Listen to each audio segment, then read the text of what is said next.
साथियों DK classes DK sir physics में आपका स्वागत है। साथियों अभी आरआरबी एएलपी का नोटिफिकेशन जो है आया हुआ है, जो कि एम्प्लॉयमेंट न्यूज़ में आया है। उसके हिसाब से दोस्तों आइए हम लोग जान लेते हैं कि एएलपी का सिलेबस क्या रहता है और जो कि 2018 में आया हुआ था उसका सिलेबस क्या था, उसके अकॉर्डिंग क्या प्रिपेयर करना चाहिए। तो साथियों जो पहला स्टेज होता है CBT 1 जो एग्ज़ाम होता है उसमें आपका सिर्फ क्वालिफाइंग होता है और इसमें सिर्फ क्वालिफाइंग नेचर को ही हमें समझना है और इसके सिलेबस को जानना है। तो देखिए साथियों क्या होता है इसमें, एएलपी हो चाहे टेक्नीशियन दोनों के लिए जो फॉर्म भरा जाता है ये 60 मिनट का होता है, मतलब 1 घंटे का। और इसमें जो है टोटल 75 क्वेश्चन पूछे जाते हैं। ठीक है, इसमें जो है मैथ रहता है, जनरल इंटेलिजेंस एंड रीजनिंग होता है और इसके अलावा जो है दोस्तों साइंस होता है, जनरल साइंस, जिसको हम लोग जैसे फिजिक्स केमिस्ट्री बायो की बात करें। इसके अलावा general awareness and on current affairs, और इसके अलावा क्या होता है दोस्तों, करेंट अफेयर। अब आइए जान लेते हैं कितने कितने क्वेश्चन कहाँ से आते हैं। तो मैथ से आता है दोस्तों 20 क्वेश्चन के आसपास और रीजनिंग से भी आता है 25 क्वेश्चन।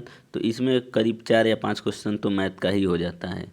और इसके अलावा दोस्तों जो है साइंस से आता है 20 क्वेश्चन और आता है 10 क्वेश्चन कहाँ से, जनरल करेंट अफेयर से। तो सबसे इम्पोर्टेंट जो दोस्तों आपका ये जो 3 पार्ट आपका तैयार है तो आपका क्वालिफाई हो जाता है। ठीक है, कौन कौन सा, ये वाला तीनों हिस्सा। तो आपको इसको अच्छे से प्रिपेयर करना चाहिए। इसके लिए हम अलग से वीडियो फिर बनाएंगे और इस वीडियो में बताएंगे कौन कौन से बुक को कहाँ कहाँ से पढ़ना चाहिए। इसके अलावा दोस्तों जो CBT 2 जो कि निर्धारित करता है कि आपका सिलेक्शन होगा कि नहीं होगा, उसको देख सकते हैं यहाँ पे। तो दोस्तों जो हमारा CBT 2 एग्ज़ाम होता है ALP का, उसमें 2 पार्ट है, पार्ट ए और एक पार्ट है बी। ठीक है, तो पार्ट ए में क्या क्या रहता है, फिर से इसमें मैथ 25 क्वेश्चन, रीजनिंग 25 क्वेश्चन, इसके अलावा इंजीनियरिंग ड्राइंग को लेकर के और बेसिक साइंस को लेकर के टोटल 40 क्वेश्चन आते हैं और 10 क्वेश्चन जो है जीके और करेंट अफेयर से आता है। तो कुल मिला जुला के कितना क्वेश्चन हो गया दोस्तों, 100 क्वेश्चन हो गया और निगेटिव मार्किंग इसका 1/3 रहता है। तो सोच समझ के ही क्वेश्चन को सॉल्व करना होता है। तो ये तो रहा पार्ट ए की बात। और पार्ट बी में क्या क्या पूछता है दोस्तों, आइए उसको जान लेते हैं। तो पार्ट बी में दोस्तों क्या पूछता है, तो पार्ट बी में आपका जो है ट्रेड से संबंधित पूछेगा, ट्रेड नॉलेज को चेक करता है, जिसमें कुल 75 क्वेश्चंस रहते हैं, 60 मिनट के अंदर करना होता है।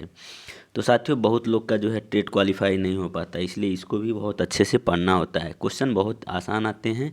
तो जैसे ट्रेड मान लीजिए किसी का इलेक्ट्रीशियन हुआ, किसी का फिटर हुआ, किसी का मैकेनिकल से हो गया, तो जिसका जो ट्रेड होगा उसी हिसाब से दोस्तों वो क्या करेगा, अपना प्रिपेयर करेगा।